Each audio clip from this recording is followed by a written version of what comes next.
Mungkin ramai yang sudah terlupa ataupun mungkin tak berapa nampak kenapa Ethereum sangat slow sekarang ni. Agak perlahan sikit dia punya kenaikan ya.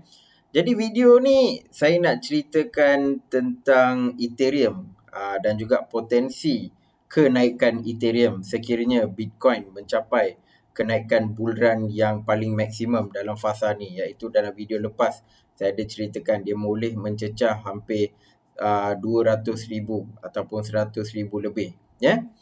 Jadi ramai juga yang tertanya-tanya.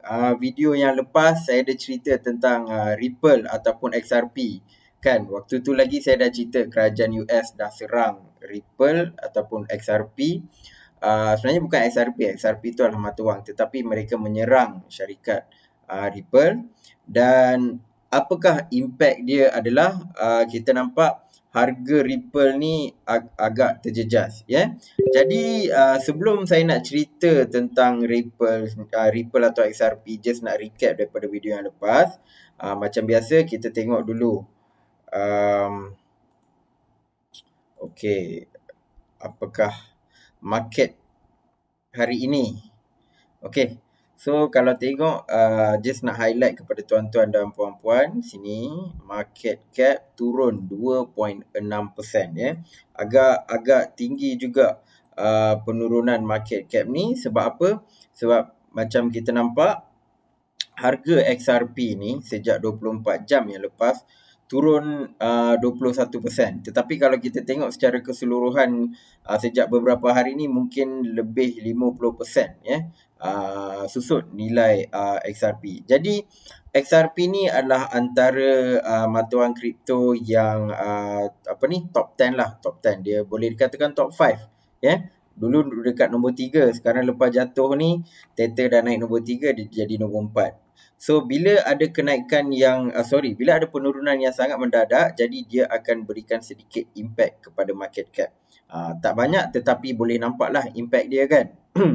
Dan juga banyak juga macam Bitcoin, Ethereum dan juga banyak juga yang macam warna merah-merah ni ya. So market hari ni agak slow sejak 24 jam yang lepas.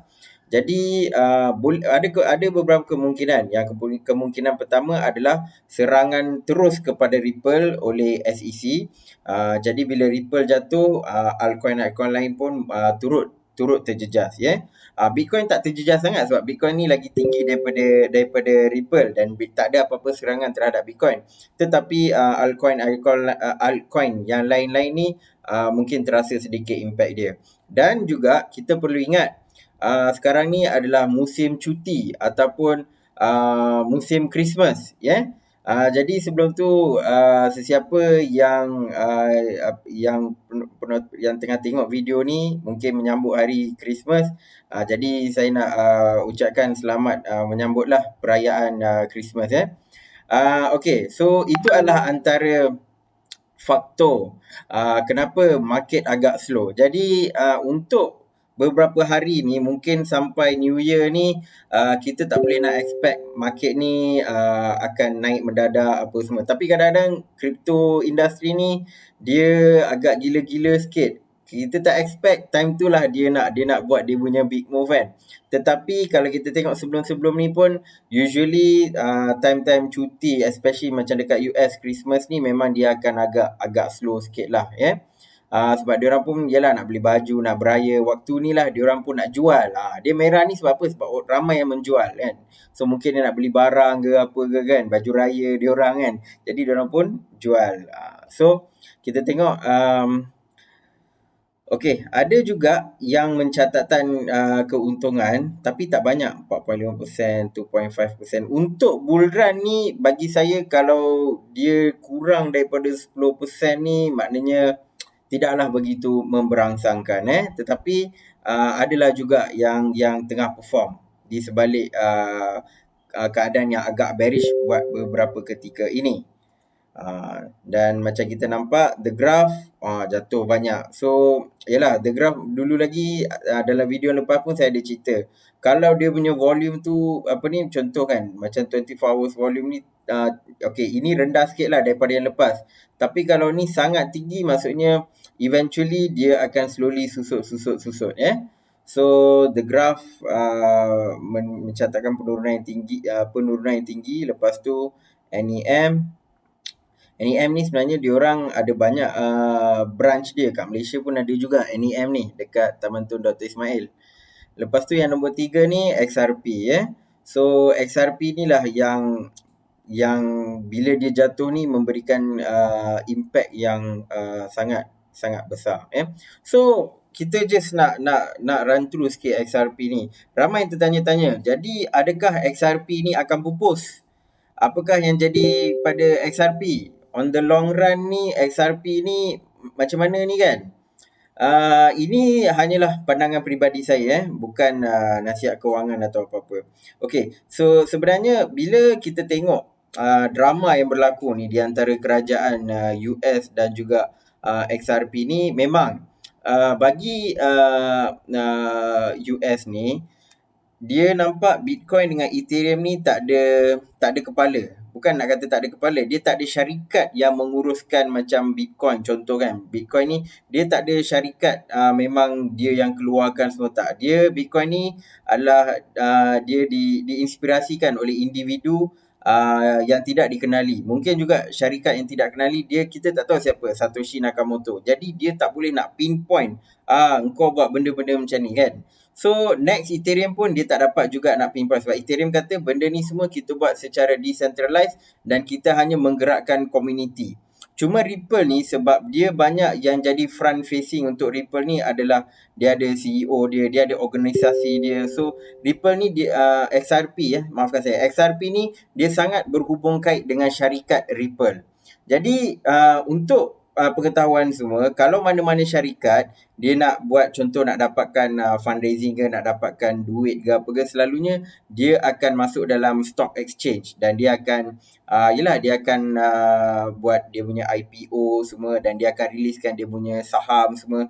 Jadi orang akan invest melalui sana, dia boleh dapatlah duit ataupun funding. Cuma XRP ni dia exist macam syarikat biasa dan dia menggunakan market cryptocurrency ni untuk diriliskan token XRP.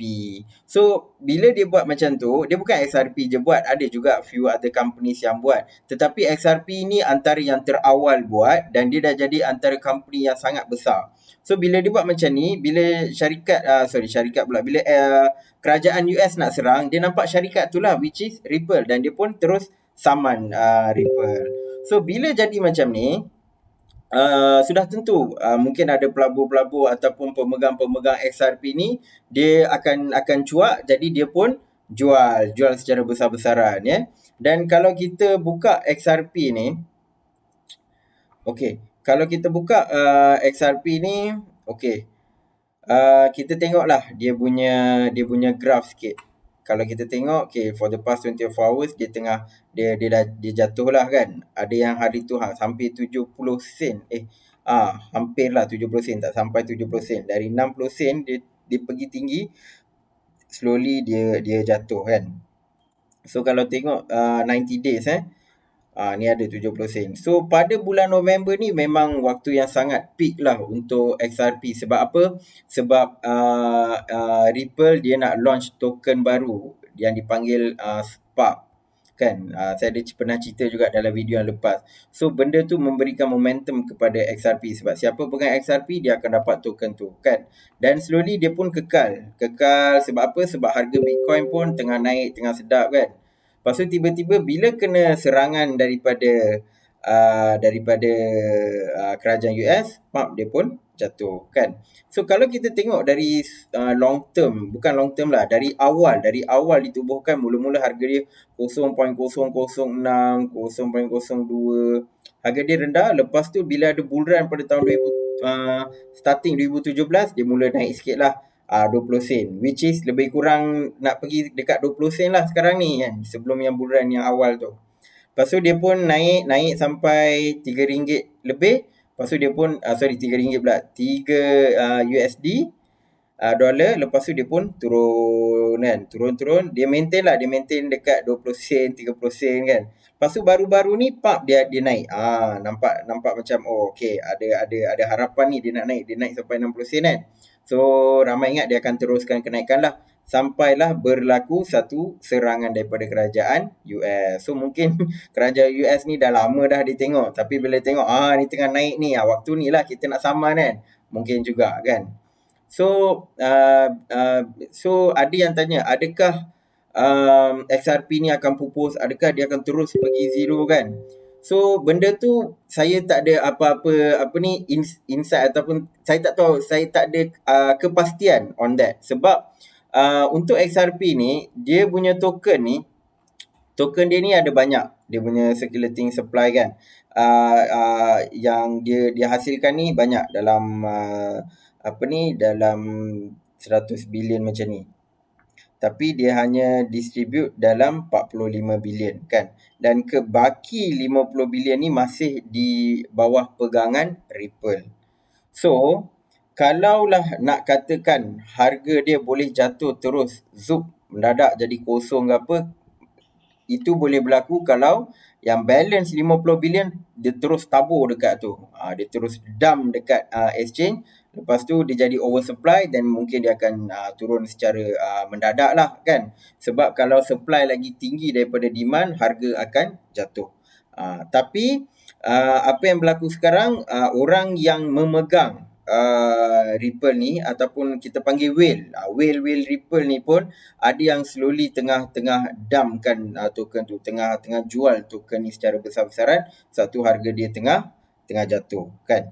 So sekarang ni kita kena monitor dia turun ni sampai takat mana dia akan turun ya. So untuk XRP ni sekarang ni keadaan nampak agak 50-50 sebab kita kena tengok juga apa perjalanan Ripple dengan kerajaan US. Dia akan fight balik ke ataupun kerajaan US bila Joe Biden datang dia tarik balik ke kan. So ada banyak unsur-unsur ketidakpastian terhadap Ripple. So ada yang mungkin yang tengok ni ada yang penyokong Ripple, ada yang anti Ripple. Saya tak ada menyokong mana-mana pihak. Saya hanya cakap ni berdasarkan trend terkini dan juga berdasarkan fundamental dan juga berita semasa on the Ripple lah ya. So terpulang kepada tuan-tuan puan-puan nak beli ke, nak jual ke ataupun nak hold ke, sebab apa-apa boleh berlaku. Sebab sekarang ni benda ni dengan Ripple ni adalah di antara kerajaan US dan juga Ripple. So kita kena tengok macam mana market akan bergerak berdasarkan sentimen ni lah ya. Dan saya juga difahamkan ada beberapa exchange nak tarik diri daripada listingkan Ripple ni. Tapi setakat yang saya tengok ni, macam yang besar-besar ni Binance, Huobi ni masih meletakkan XRP lagi lah dekat diorang punya exchange kan. So setakat ni okey lagi, tapi kena monitor lah on the Ripple yeah. So itu saja on the Ripple. Just nak update sikit. Dan seterusnya kita tengok carta Bitcoin. Okay, so video lepas saya ada buat line ni, saya kata kemungkinan dia akan naik. Dan dia naik pun dia betul-betul touch yang warna hijau ni ke 24,000. Sekarang dia bergerak sideways dan ke bawah sedikit lah. Overall dia bergerak agak sideways. Sebab apa? Memang tak banyak aktiviti trading Bitcoin yang dijalankan sebab memang musim cuti. So market memang agak slow lah. So itu on the Bitcoin. So anything mungkin kena tunggu lepas Christmas ataupun mungkin lepas tahun baru, mungkin tahun depan.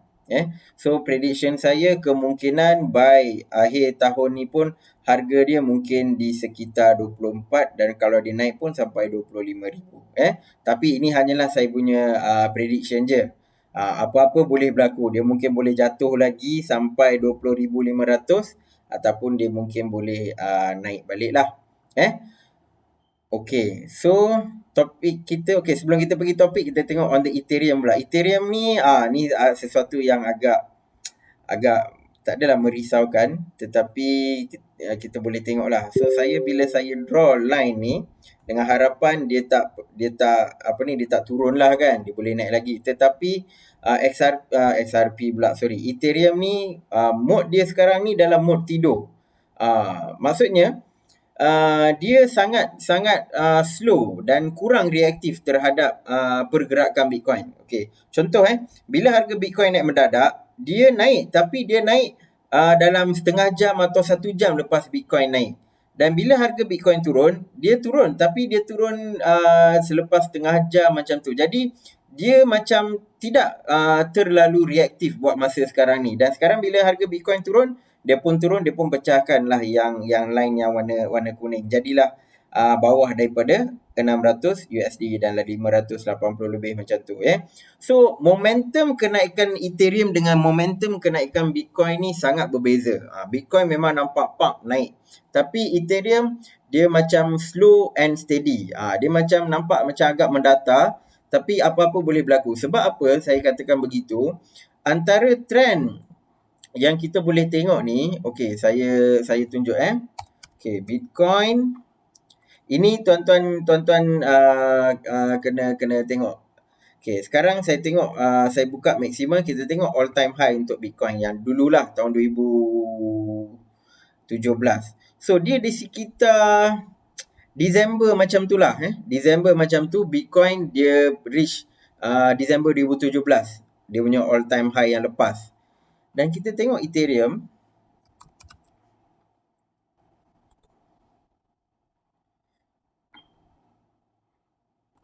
okey, Ethereum pula dia waktu Disember ni dia masih dekat sini lagi ni. Masih dekat sini. Tiba-tiba bulan Januari dia pun meletup.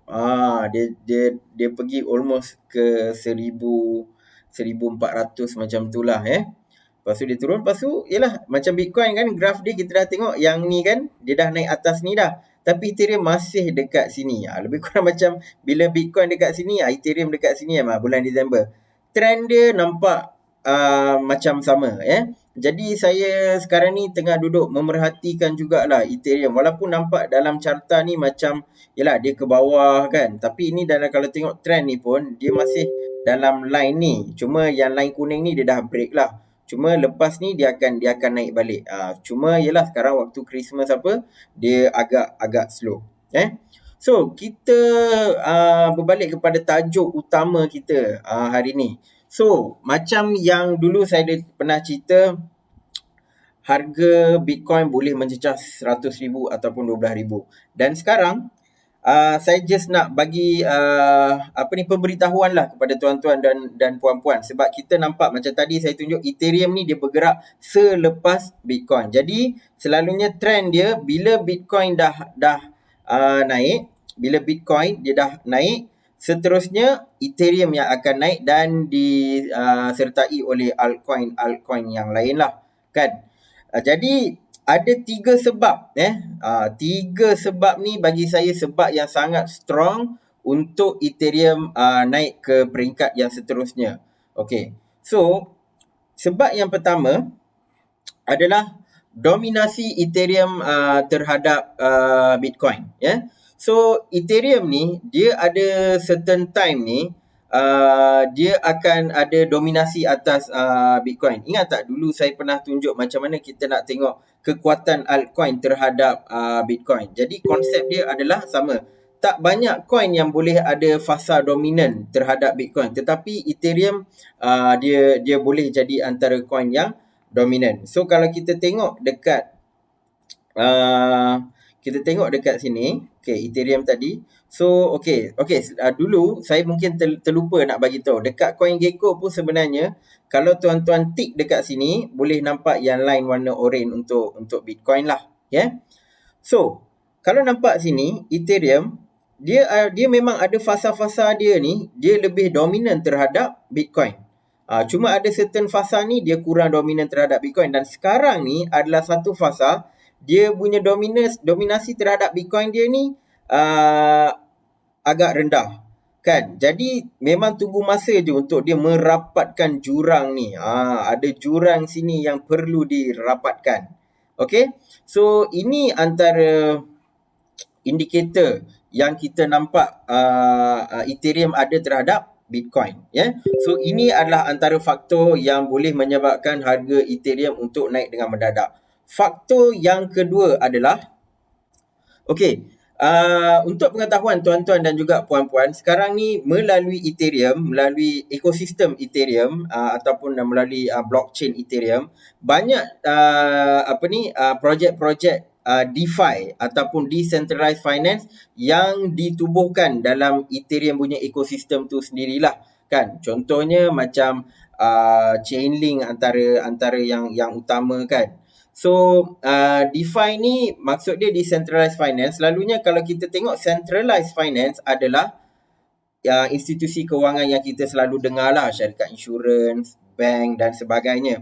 So DeFi ni dia nak buat apa yang syarikat insurans ataupun syarikat bank buat, dia nak bawa ke dalam blockchain ataupun secara khususnya dia bawa di dalam Ethereum. So sebab tu banyak projek-projek, banyak aktiviti-aktiviti DeFi yang berlaku di dalam Ethereum, dan fasa kenaikan DeFi ni sebenarnya adalah sekitar bulan Julai hingga bulan September pada tahun ini sebenarnya, ya. Sebelum Bitcoin naik, DeFi naik dulu, dan bila ada trend ataupun konsep DeFi ni, jadi orang nampak use case baru untuk Ethereum. Sebab sebelum ni Ethereum ni dia buat smart contract je. Jadi ada yang buat game lah, ada yang buat, dia hanya buat macam something related dengan database punya part. So macam mana dia nak gunakan Ethereum ni untuk membina smart contract. So dia hanya setakat tu je. Tetapi DeFi ni dia upliftkan lagi. Maksudnya smart contract ni ada banyak-banyak perkara yang boleh buat, dan smart contract ni boleh juga jadi satu bank digital di atas blockchain Ethereum. Jadi inilah konsep yang menyebabkan banyak Ethereum terkunci di dalam ekosistem DeFi itu sendiri. Sebab apa? Ya, bila DeFi ni dia ada satu konsep yang diperkenalkan, iaitu staking. Staking maksudnya simpan Ethereum di dalam diorang punya projek ataupun smart contract, dan mereka akan mendapat token projek itulah. So selalunya DeFi ni dilakukan dekat, macam contoh dekat Uniswap. Antara platform dia adalah Uniswap, di mana kita boleh stake kita punya Ethereum dalam dia punya liquidity pool, dan mereka akan memberikan token tu lah, dan token tu orang akan jual. So bila harga naik, orang akan jual dan dia boleh buat duit. So DeFi ni antara satu benda yang bombastik yang berlaku pada beberapa bulan yang lepas. So ini adalah antara benda yang boleh memecut potensi Ethereum. Ini adalah sebab kedua lah. Dan sebab yang terakhir, ini adalah antara bagi saya sebab yang utama adalah development Ethereum 2.0. Jadi kalau tuan-tuan puan-puan perasan, Ethereum ni dia dah fasa upgrade yang seterusnya, iaitu Ethereum 2.0 Beacon Chain, ya. So Ethereum 2.0 ni adalah penambahbaikan Ethereum itu sendiri. Sebab apa? Ethereum kalau kita tengok ni, dia punya konsep ni dia macam Bitcoin, tetapi dia ada elemen smart contract yang mana kita boleh buat macam-macam perkara dalam tu lah. So apa yang dia nampak, dia ada beberapa kekangan yang dia perlu solve. So sebab tu dia rasa okey, sekarang ni adalah waktu untuk upgrade Ethereum kepada Ethereum 2.0. Tetapi proses upgrade ni dia sebenarnya ada fasa dia. Dia akan makan masa dalam lebih kurang setahun lebih sehingga 2 tahun. Dan sekarang ni rasanya pada bulan lepas, saya tak ingat tarikh dia, bulan lepas baru ada pelancaran untuk Ethereum 2.0 lah. Jadi sesiapa yang nak participate dalam development Ethereum 2.0 ni kena ada 32 Ethereum untuk melayakkan diri sebagai validator. So siapa yang ada 32 Ethereum tu, mereka mula stake lah. Jadi ini adalah antara faktor yang boleh memecut harga Ethereum untuk naik. Okay, so saya nak ceritakan sedikit lah Ethereum 2.0 ni. Mungkin ada yang kurang jelas dan mungkin ada yang nak tahu serba sedikit. Saya takkan pergi terlampau teknikal atau terlampau detail, tapi saya cuba rumuskan sedikit lah konsep Ethereum 2.0.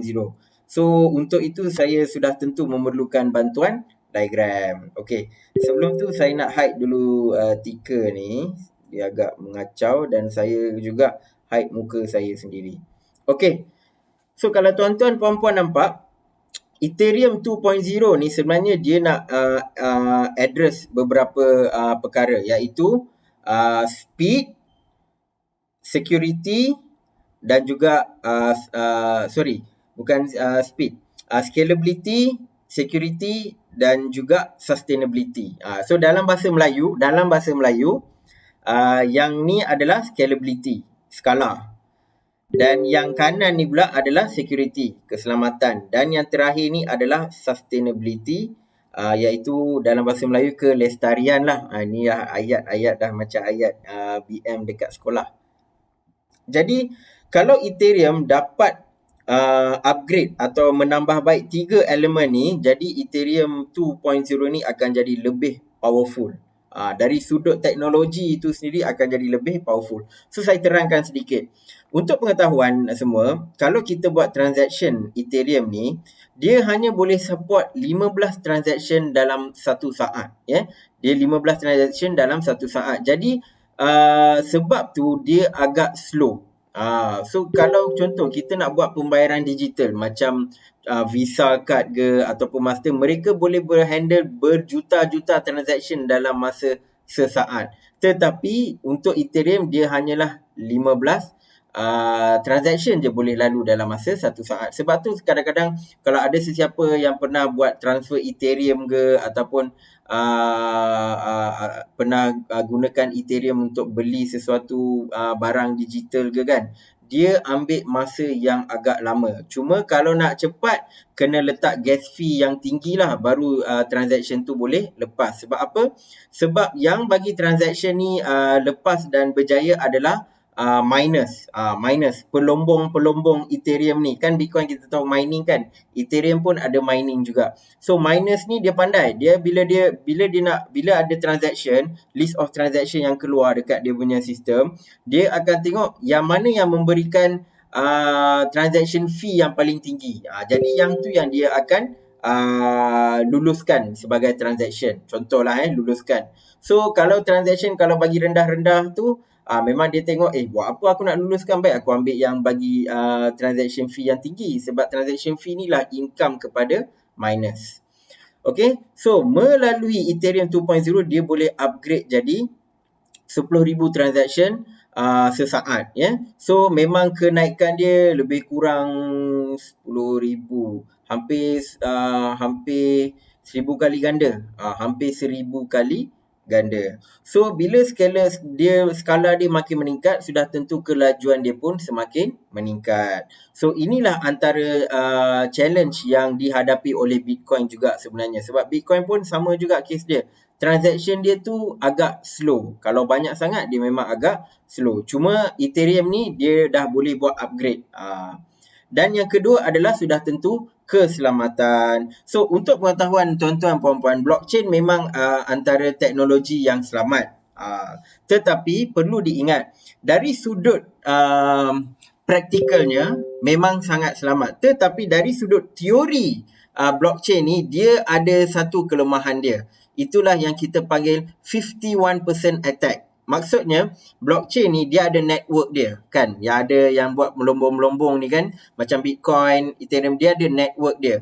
Tetapi kalau network tu 51% ni, contoh kita dapat kontrol 51% of that Bitcoin ni, maksudnya seseorang tu boleh manipulate Bitcoin tersebut. Tetapi mungkin ada yang risau, alamak Bitcoin ni selamat ke tak selamat. Tetapi untuk mereka menguasai 51% of Bitcoin ni memerlukan kos yang sangat tinggi.